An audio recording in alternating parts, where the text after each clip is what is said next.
few people who knows the secret is casting engineer Owen Draper. If you take a normal piece of metal and solidify it from being molten, you'd end up with something that looks a bit like a granite worktop. Lots and lots of little different crystals, all in different directions.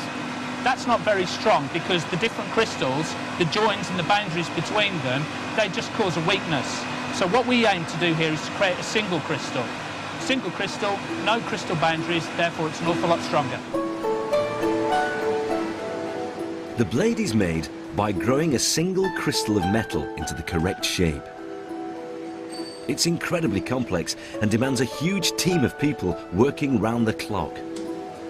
But it starts with an intricate, hand-built model of the blade in skilled hands like Maureen Hankey's. I've been doing it on and off since '73. Skill is you've got to be very dexterous, everything's got to be perfect, everything's got to be smooth. The secret part is the way the molten metal is cooled through a spiral tube at the base of the mould.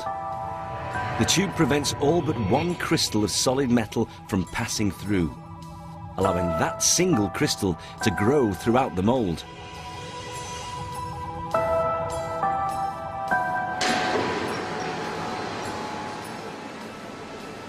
Imperfections could ruin the casting at any stage.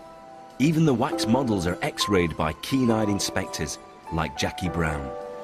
We're looking for defects in the core, i.e. cracks, chips, voids. When it's sentenced to scrap, is broken in half and put into the bin.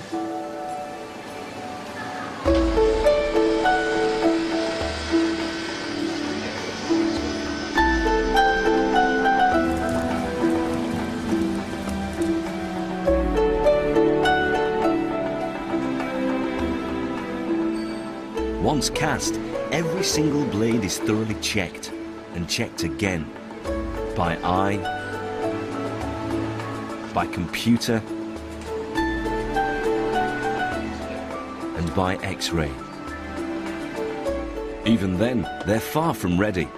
Each blade goes through another 4 days of precision finishing in the hands of machinists like Steve Ball. We're all very good at what we make. We don't sometimes share it.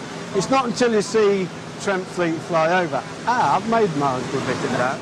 And because of the extraordinary demands on the blade, its dimensions must be accurate to within 1/10 of a hair's width. We grind the fir tree to within 7 microns, which is a hell of a tight limit. Goes under a load of 18 tons, that does. If we stretched it with 18 tons, re-gauged it, there would be nothing. Everything would be to the micron the same. There's no alterations in the structure. There's no cracking. There's no stretching of anything on there. And bearing in mind, you've got 96 of those in an engine set.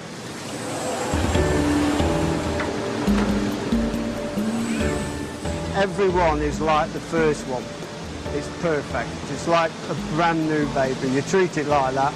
That's why the focus of everybody in the shop's the same, whether it's 6 in the morning, 6 at night, 12 at night. Everybody's the same.